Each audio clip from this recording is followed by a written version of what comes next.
Your Locked On Sharks, your daily podcast on the San Jose Sharks, part of the Locked On Podcast Network, your team every day. Very good.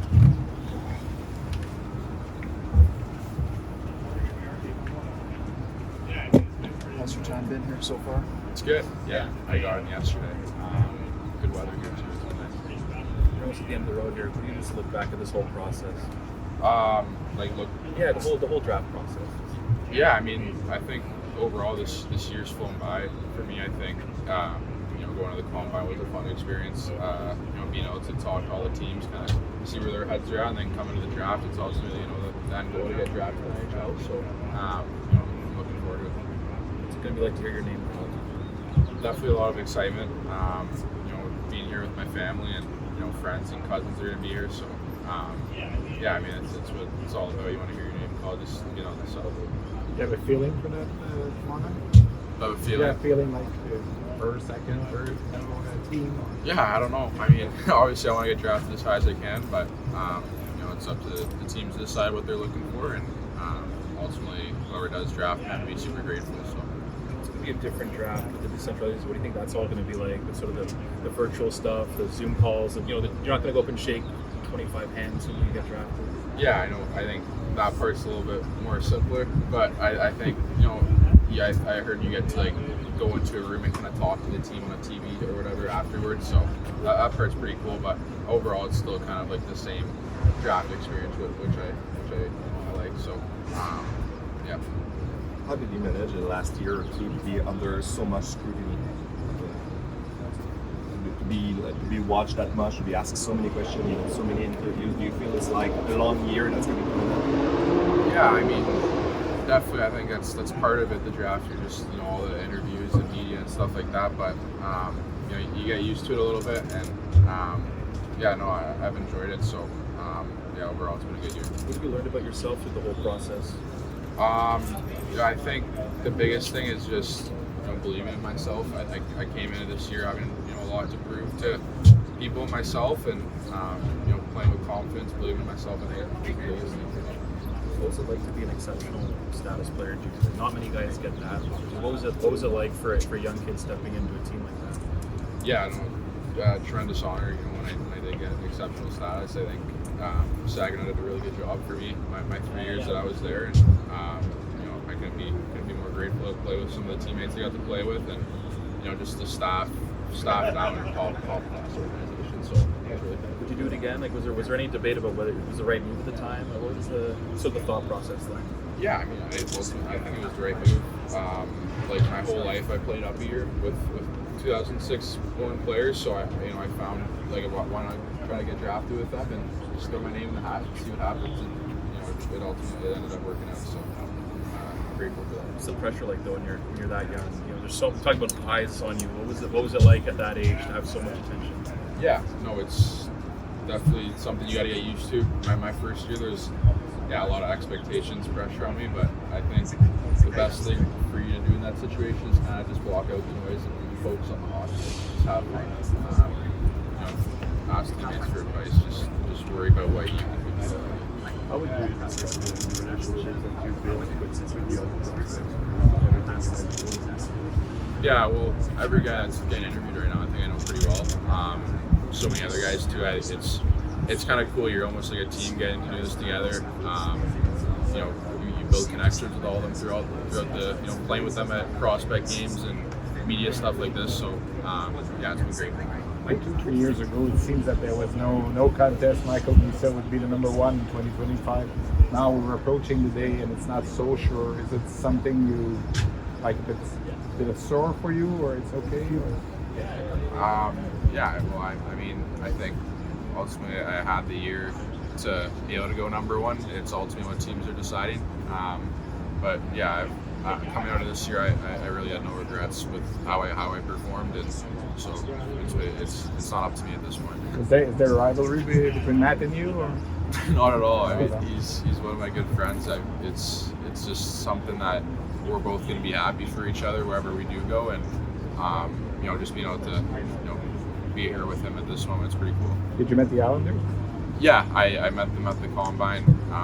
Had a dinner with them yeah, great organization. I had a great conversation with them. So yeah, nothing bad to say about it. What's your mindset right now? We've talked about this years ago. What this moment would be like. Now we're 24 hours away from finally having it happen. Yeah, for me, it's just kind of enjoying this moment, this next couple of days, trying to take it all in. It only really happens once, so just being here and doing all this stuff, being here with my family, it's really special for me. And when I do get drafted, I am gonna be super excited about it. How many people are you gonna have out here? Family, friends? I just got about 20, like 18 people, 19. So your brother went through this last year. Yeah. Like he didn't kind of get his full experience. What I'm sure you talked to him. Is he's nervous? I talked to Victor. He said his brother's more nervous than he is. Is Luke kind of feeling the same thing right now? Yeah, he's been like pretty relaxed about it. He definitely is nervous. Like my whole family is there.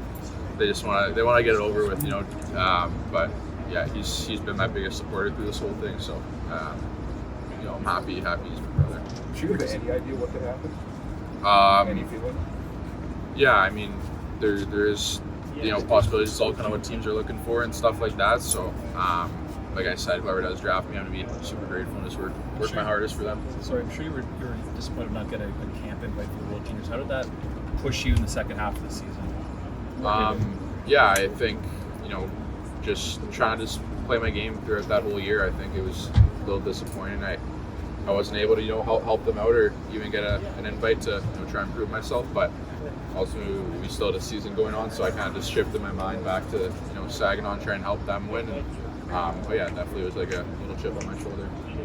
Sorry if this has been asked before, I just got here. The format has changed a little bit this year for the draft. Would you have liked to walk down the stairs, hear your name in an arena, and have the full experience instead of something a bit different? Yeah, I think for the players itself, it is pretty similar. I mean, I know like all the teams aren't here, which definitely is a little different, but like you're still gonna hear your name called, get to walk down kind of thing, and get that experience. So yeah, I'm fine with it either way. Have you and your family been able to enjoy LA a little bit? Yeah, we went to Santa Monica last night, which was pretty cool. Saw the beaches there, and then I'm golfing at Riviera after this, so I'm looking forward to that. It's been good so far. Yeah, going to stay over after the draft a little bit and kind of enjoy it too with your family. Well, yeah, I don't really know what the plan is in terms of what like the team that drafts wants me to do, but I'm hoping to at least stay for Saturday, watch some of my other buddies get drafted. I think I have a lot of friends that I've worked out with, skated with, so I just want to see some of them get drafted as well, congratulate them. So yeah. I've thought about some of the teams towards the top of this draft that they're going to play some legendary players. I'm sure you grew up watching Positive Vision now, so that should be the same for you. What is the thought of getting to line up against some of those guys and going through your head as you get through this process? Yeah, that's a good question. I mean, for me, it's kind of like one step at a time. We got to worry about getting drafted, training camp, getting better in the summer, and then ultimately shift my focus to the actual NHL if I do get the chance the next year to play. And but like you said, that'd be pretty cool to think about. Yeah. Did you get a chance to watch any of the Chase or anything for OB last year? And obviously the Island joined involved in that pretty heavily with it happening on Long Island. Yeah, I think most hockey fans were probably watching that go down last year. It was pretty cool to see. What he's done in the NHL OB. So yeah. One last question. Some of the top Capitals runners are playing the OHL this past year, approaching one of them. What does that speak to the league, just being the OHL in particular being such a pipeline in terms of even you have top level guys that are going to be in the draft, obviously, but then some guys who win a little bit later and then get to shine later on in juniors have to get drafted. Yeah, I think it says a lot about the OHL and what they do for players' development. I mean, there's so many great talents that have came out of the OHL, and it says a lot about their league. So I think each year they do a great job of producing new talent and new guys. So it's cool. It's cool to see. Michael, there's been a lot of back and forth, like who just a lot of rumors out there, right? And I know that you try not to pay too much attention to it, but do you find yourself, do you talk with your agent every day about sort of, hey, what are you hearing, what's going on, or do you guys just kind of not talk about it? Yeah, I mean, I think if I was feeling in any sort of way, I kind of, he's the guy I talk to. But I think just staying off the phones the next couple of days and trying to just enjoy the experience, I think, is something I'm going to do. And yeah, my agent does a great job. He's gonna kind of be on that side and figuring everything out for me. So. Do you get texts from family or friends that are like, hey, I read this, like No, not really. I'm sure there is stuff out there, but yeah, I haven't been really following That's anything. Good, yeah. So yeah. How long has the phone been off? Not even so much being off, just like I don't think there's a point in looking on social media now. Just kind of getting in your own head if you do see something. I think it's just you're in LA, you gotta enjoy this, have fun. So that's kind of what I'm doing. I know you've been asked this, but if it is the San Jose Sharks, what would that mean to you? How exciting would that be? It'd be a dream. I mean, such a great organization. I think some of the players they already have there, and their young core coming up. It's pretty cool to see what the organization will look like down the line. And I got a teammate there that played on Saginaw with me. We had pretty good connections. So maybe we could run that back. You play guitar, right, as a hobby? I don't know why they put. I was kind of confused why they put that there. Like I'm learning. I'm not great at it, but I was gonna say the people want to know. Can you play Wonderwall? No Wonderwall yet. No, I'm just like learning the strings here and there. Like, but yeah, it's something I'm picking up. So maybe after the summer I'll be able to play some songs. You mentioned Chernyshov. What did it mean for him to kind of come in? I know he didn't really speak English very well, but you guys built an instant chemistry right away. Can you talk about Chernyshov? Yeah, he's one of the best players I've ever played with, and it was. He didn't even speak English, so it was pretty impressive how we found each other out there. But yeah, he's a big boy too. Like you see his legs off the ice, you're like, oh my god, like, this guy's a monster. So I could see him playing in the NHL as soon as next year. It doesn't hurt that he played against in the KHL. Did he mention just kind of going from playing grown men and then kind of playing against the OHL competition? Not really. It's exciting. Like you try and talk to him, he'd more just like laugh at things because he wasn't great at English. But yeah, like great player. So.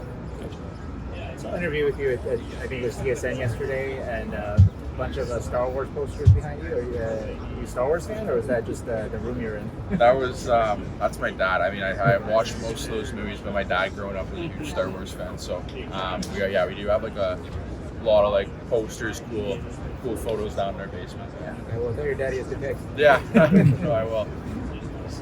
Thank you, Mike. Yeah, thank you. Appreciate it.